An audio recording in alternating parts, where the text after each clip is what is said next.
Shalom saudaraku sekalian, jumpa lagi dalam Hidup Baru, ruang rohani di mana setiap hari kita akan dipulihkan oleh firman Tuhan. Saya berdoa iman kita dikuatkan, hidup kita dibaharui oleh kasih Kristus setiap hari, dan saudara terus bertumbuh di dalam pertobatan sejati.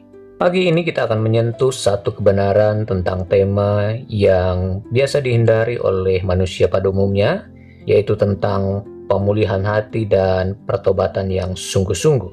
Banyak orang mencari damai untuk jiwanya, kesembuhan untuk luka batinnya, pelepasan dari trauma masa lalu, pemulihan dalam hubungan dengan sesama, pembaruan cara berpikir, dan hidup yang benar-benar baru, aman, dan sejahtera. Tetapi ada yang sering dilupakan oleh orang banyak, yaitu tentang pemulihan tanpa pertobatan adalah hal yang sia-sia, saudaraku. Seperti layaknya orang sakit pergi ke dokter, orang haus mencari air, orang yang terjebak gelap mencari cahaya, tetapi orang yang hatinya luka sering justru menghindari Tuhan, saudaraku. Padahal hanya Tuhan satu-satunya pribadi yang dapat memulihkan.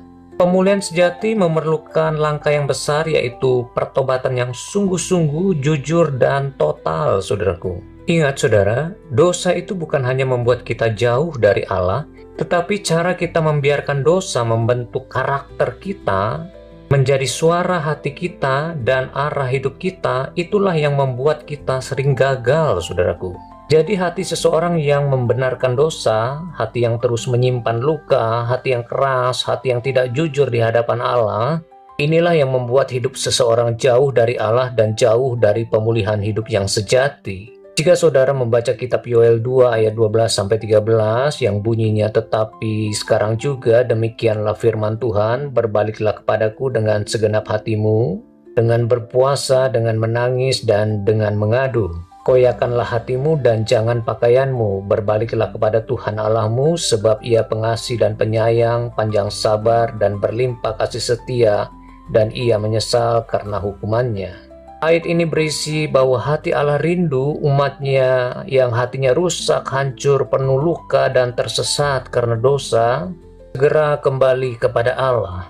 Kalimat koyakanlah hatimu artinya sobekkanlah seluruh lapisan kepalsuan, buka seluruh dosa-dosa, luka-luka dalam yang selama ini ditutup. Lepaskan segala pembenaran diri, berhenti berpura-pura, berhenti menutupi rasa bersalah dengan ibadah di luar saja. Jika kita ingin mengalami pertobatan sejati, maka izinkan Tuhan menyentuh bagian hati kita yang paling kita sembunyikan, saudaraku. Daud dalam Mazmur 51 ayat 12-13, Daud berkata begini, saudara, "Jadikanlah hatiku tahir, ya Allah, dan perbaharuilah batinku dengan roh yang teguh. Janganlah membuang aku dari hadapan-Mu, dan janganlah mengambil roh-Mu yang kudus daripadaku." Saudara dengar, ketika Daud jatuh dalam dosa, ia datang kepada Allah dengan hati yang hancur, bukan hati yang berdalih, saudaraku. Daud dalam doanya meminta kepada Tuhan agar Tuhan membedah manusia batiniahnya. Ketika kita jatuh di dalam dosa, batin manusia rohani kita harus dibuka dengan jujur di hadapan Allah. Daud berkata, "Perbaharuilah batinku dengan roh yang teguh." Artinya pemulihan bukan sekedar memperbaiki hati yang lama. Daud membiarkan Tuhan memeriksa hati Daud untuk dibentuk ulang oleh Tuhan, sehingga Daud memperoleh hati yang baru dari Tuhan. Dalam Kisah Para Rasul 3 ayat 19 dikatakan bahwa sadarlah dan bertobatlah supaya dosamu dihapuskan. Jelas sekali ketika kita benar-benar sadar akan dosa-dosa kita dan sungguh-sungguh hidup berbalik dan hidup dalam pertobatan yang serius di hadapan Tuhan, saudaraku, maka Tuhan akan memberikan nafas baru dalam hati kita. Ada udara segar yang masuk ke dalam jiwa kita, ada pemulihan total dari tempat yang maha tinggi, aliran air yang hidup, dan Roh Kudus yang masuk ke dalam manusia batiniah kita. Sehingga apa, saudaraku? Sehingga roh kita kembali diperbarui oleh Allah menjadi manusia yang suka akan kebenaran, suka melakukan kehendak Tuhan, dan tidak lagi mau melakukan dosa-dosa dalam hidup kita. Sebab semakin hari hati kita semakin mengasihi Allah, hati kita semakin dalam mencintai Allah. Jadi ingat saudaraku, bahwa hidup yang dipulihkan itu dimulai dari hati yang mau dibersihkan melalui pertobatan yang sungguh-sungguh di hadapan Tuhan. Ada pertanyaan yang harus kita jawab, saudara. Mengapa pemulihan harus dimulai dari pertobatan yang sungguh-sungguh di hadapan Tuhan? Yang pertama, karena dosa bukan sekedar pelanggaran, tetapi dosa adalah penjajah di dalam hati kita. Ketika dosa tidak kita bereskan, dosa itu akan mengintimidasi kita, membuat kita terus merasa bersalah, dan akhirnya membuat kita jauh dari Allah, saudaraku. Sifat dosa, saudaraku, itu mengubah struktur hati kita. Dosa mengubah hati kita, membuat hati kita menjadi keras dan tidak mau bertobat. Sulit melakukan apa yang berkenan, mudah melakukan apa yang salah, cepat melakukan perbuatan-perbuatan cemar, sering jatuh ke dalam dosa yang sama. Bahkan yang paling membahayakan adalah kita tidak peka lagi terhadap suara Roh Kudus yang memimpin hati kita. Dan inilah akhirnya merusak identitas diri kita yang seharusnya adalah anak-anak terang, saudaraku. Dan yang paling berbahaya, saudaraku, dosa tidak hanya membuat kita jatuh, tetapi membuat kita membenarkan hidup yang terbiasa, hidup dalam kejatuhan di dalam dosa. Ingat saudara, selama hati kita tetap memilih untuk dikuasai oleh dosa, maka hidup kita tidak akan bisa dipulihkan. Maka kita perlu mengambil langkah cepat, yaitu hidup dalam pertobatan yang sungguh-sungguh di hadapan Allah, saudaraku. Yang kedua, mengapa pemulihan harus dimulai dari pertobatan yang sungguh-sungguh? Karena hati yang tidak mau bertobat akan menjadi racun yang akhirnya membentuk karakter yang rusak, saudaraku. Saya ambil contoh, saudara. Ketika seseorang masih membawa luka lama, yaitu penolakan dari masa lalu yang tidak pernah ia bawa kepada Tuhan, maka inilah yang membuat orang menjadi pesimis, orang menjadi minder, orang merasa akhirnya ia tidak berharga di mata Tuhan, yang akhirnya akan mengakar kuat hidup dalam kepahitan karena penolakan demi penolakan di dalam hidupnya yang tidak ia bereskan di hadapan Tuhan. Ada banyak anak-anak yang sejak kecil mendengar orang tuanya berkata kepadanya, "Kamu bodoh, kamu tidak berguna, kamu tidak bisa apa-apa, dan kamu tidak akan jadi apa-apa." Jika luka itu tidak pernah ia bereskan dalam hadirat Tuhan, maka ketika ia dewasa, ia akan menjadi pribadi yang suka menyalahkan orang lain, suka mencari kesalahan orang lain. Ia akan menjadi pribadi yang sulit menerima kekurangan orang lain. Contoh lain, luka karena pernah disakiti di gereja atau pelayanan, saudara. Mungkin ada orang yang pernah disalahpahami atau disakiti oleh sesama pelayan. Kemudian ia pergi dengan kecewa, tetapi tidak pernah mengampuni sepenuhnya dengan hati yang benar di hadapan Tuhan. Ini akan mengakibatkan ia akan menjadi orang yang sinis dan hati yang menyimpan kepahitan terhadap gereja. Akhirnya ia menutup diri dari pelayanan, saudaraku. Ia tidak sadar bahwa ia bukan hanya menjauh dari gereja, tetapi ia juga menjauh dari proses pemulihan dari Roh Kudus.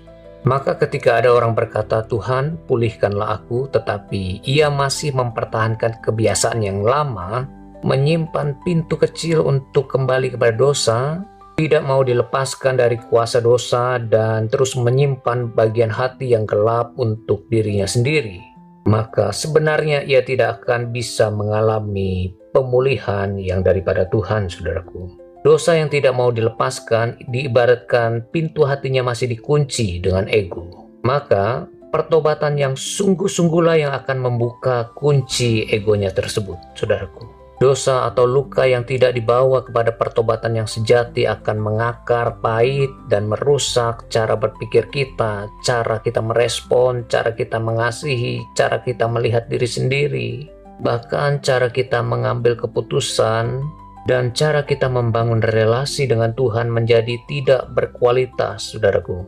Itulah sebabnya pemulihan tidak akan pernah terjadi dalam hidup kita. Jangan biarkan akar pahit itu masih dibiarkan hidup dalam hidup kita, saudaraku. Satu-satunya cara mencabut akar pahit itu adalah pertobatan yang sungguh-sungguh di hadapan Allah. Pertobatan yang sungguh-sungguh adalah tindakan membongkar benteng-benteng iblis yang ada di dalam hati kita. Ingat saudara, dosa dan luka hati kita itu menciptakan benteng-benteng untuk iblis. Benteng apa saudaraku? Benteng kesombongan, benteng ketakutan, benteng kekhawatiran, benteng keterikatan dengan pornografi, benteng kemarahan, benteng-benteng yang membuat kita sebenarnya jauh dari Allah. Allah tidak akan memulihkan hati kita yang masih mempertahankan benteng-benteng yang salah ini, saudaraku. Mari buka hati kita untuk bertobat sungguh-sungguh, saudara.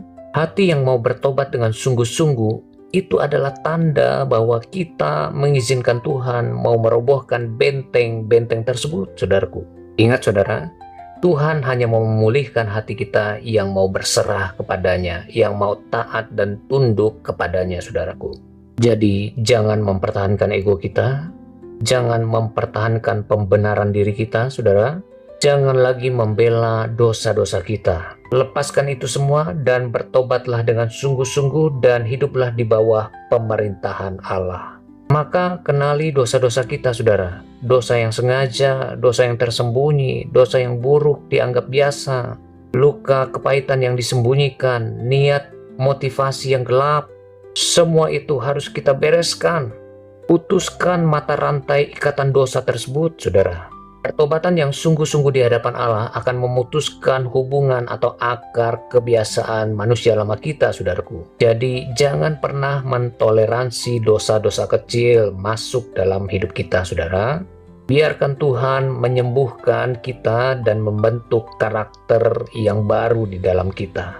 Kemudian belajarlah hidup dalam ketaatan penuh kepada Tuhan. Ini adalah buah dari pertobatan kita. Pertobatan yang sejati harus menghasilkan buah ya saudaraku. Buahnya adalah hidup dalam ketaatan kepada Allah. Ada perubahan sikap yang benar, yang kudus di hadapan Allah. Ada perubahan cara bicara, ada perubahan cara kita mengasihi sesama. Jadi sejatinya pertobatan itu bukan perubahan perasaan kita, tetapi pertobatan adalah perubahan gaya hidup kita menjadi serupa dengan Kristus, saudaraku. Saudaraku, hati yang pulih adalah hati yang kembali kepada Allah.